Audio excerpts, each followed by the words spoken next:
नमस्कार साथियों, आप सबका आपके अपने यूट्यूब चैनल रोजगार जंक्शन पे स्वागत है।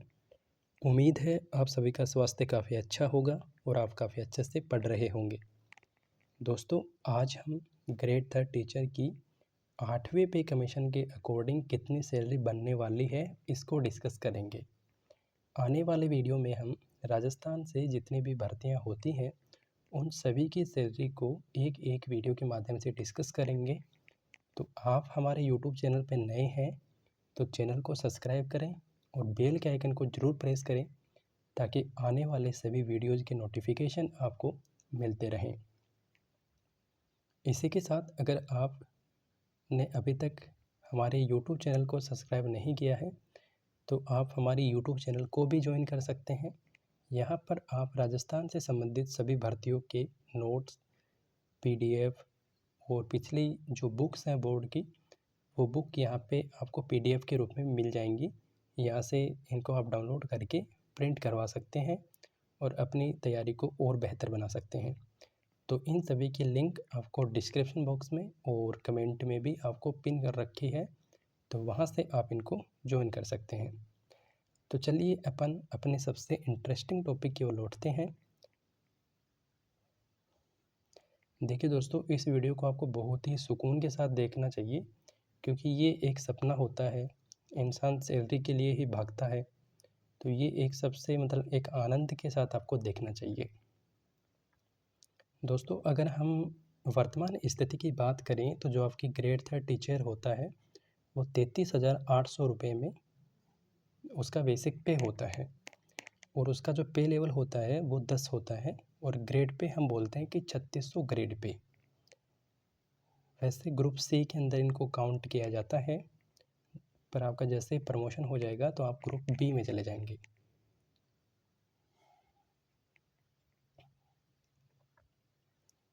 अब हम करंट सिचुएशन की बात करते हैं कि अभी जो थर्ड ग्रेड टीचर होते हैं जिनका नया ज्वाइनिंग होता है तो उनको कितनी सैलरी मिलती है और प्रोबेशन के दौरान कितनी सैलरी मिलती है, उस पे हम अभी डिस्कस करेंगे। तो अभी जो बेसिक पे आपको बताया मैंने 33,800 होता है, तो इसके साथ हमें मिलता है डीए। डीए जो है वो वर्तमान में अभी 58% है। तो 58% के अकॉर्डिंग हमने काउंट किया है 19,604 रुपये। इसके साथ आपको जो है हाउस रेंट अलाउंस मिलता है जो कि 10% मिलता है। कुछ सिटी होती हैं जैसे कि जयपुर, अजमेर, जोधपुर, बीकानेर, उदयपुर, ये जो मेन सिटी होती हैं यहाँ पे आपको 20% जो है वो एचआरए मिलता है। लेकिन मैंने यहाँ पे अपना जो राजस्थान है उसका अधिकांश हिस्सा ग्रामीण है और उसी के अकॉर्डिंग मैंने यहाँ पे सैलरी आपके तैयार करी है, तो यहाँ पे मैंने 10% को ही काउंट किया है। इसके बाद में आपका जो जीपीएफ डिडक्शन होता है वो 2100 रुपये का होता है। जीपीएफ डिडक्शन जो है वो स्लेब वाइज होता है, तो ये स्लेब 2 के अंदर आता है और स्लेब 2 के अंदर 2100 रुपये डिडक्शन होता है। आरजीएचएस जो होता है वो आपके 658 रुपये का डिडक्शन होता है। ये दोनों ही डिडक्शन मंथली होते हैं और इस प्रकार से आपके जो नेट पे बनता है अभी वर्तमान के अंदर वो दोस्तों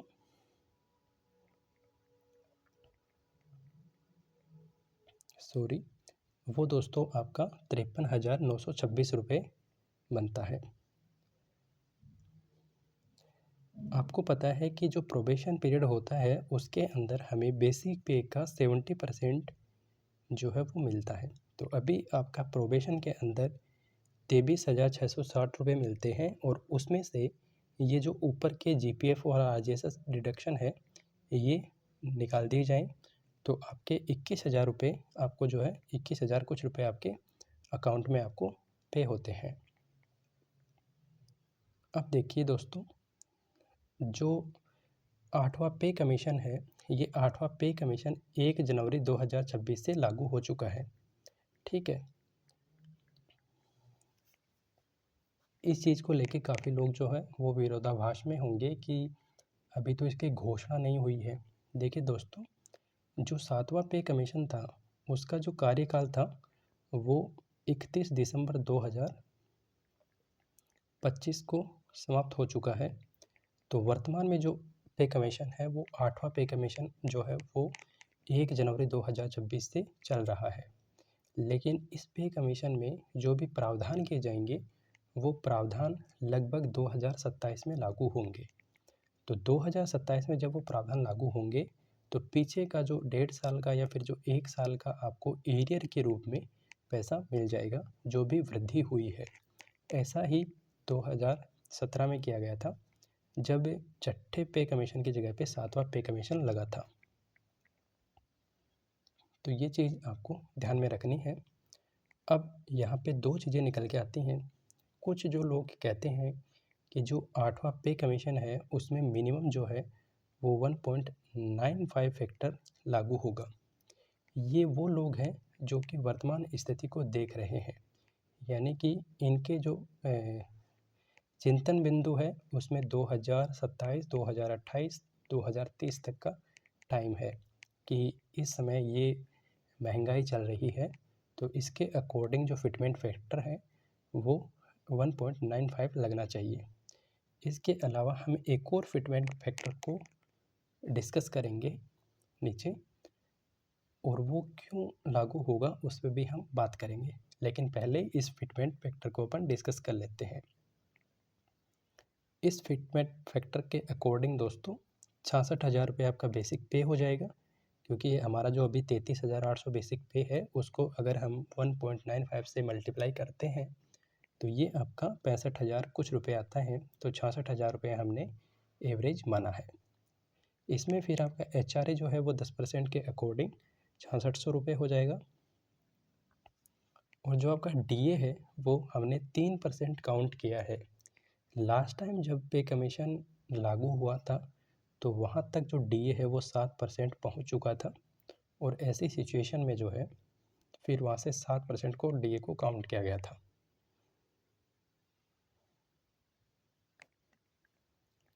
तो उस टाइम 7% DA काउंट किया गया था, लेकिन हम अभी 3% DA ही मानते हैं कि उस टाइम तक 3% DA रहेगा।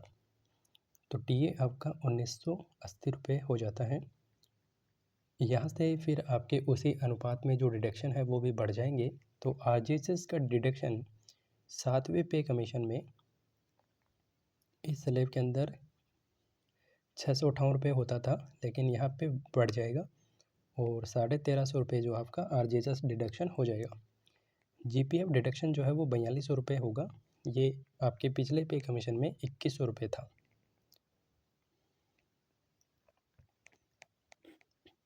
अब यहाँ पे इन हैंड सैलरी की अगर हम बात करें तो ये आपकी 69,030 रुपये होगी।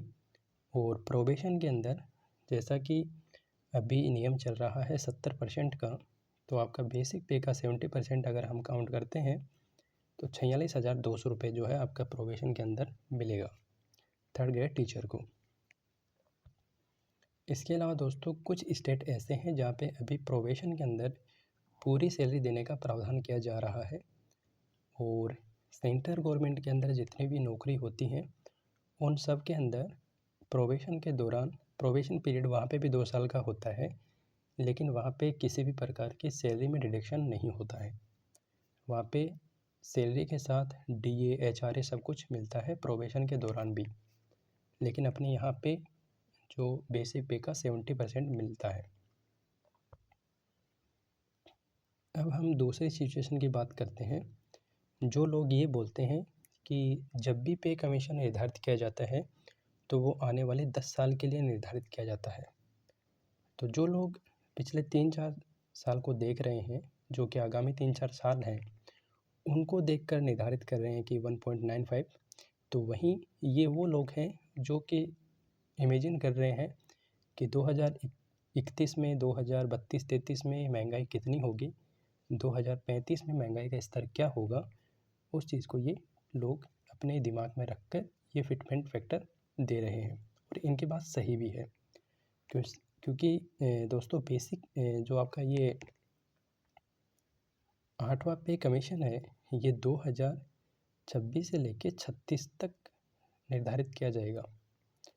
तो हमें आगे की जो स्थिति है उसको भी देखना चाहिए, और इस सिचुएशन में जो आपका बेसिक पे है वो 85,000 रुपये हो जाएगा, और HRA आपका 8,500, और DA 2550 रुपये हो जाएगा 3% के अकॉर्डिंग। जो आपके RGHS की कटौती होगी वो भी हमने उसी अनुपात में बढ़ाई है, तो ये 1600 रुपये हो जाएगी। GPF डिडक्शन जो है वो 5200 रुपये होगा। तो इस स्थिति में आपकी जो है इन हैंड सैलरी 89,250 रुपये होगी।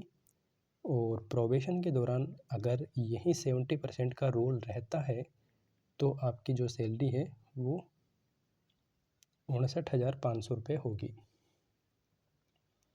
आप सभी लोगों को इसके लिए आवाज़ उठानी चाहिए कि प्रोबेशन के दौरान 100% पैसा मिलना चाहिए।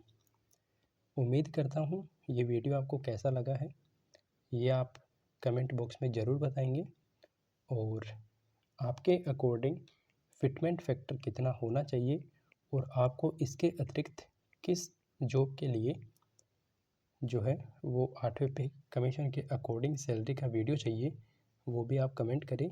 जय हिंद, जय भारत, वंदे मातरम।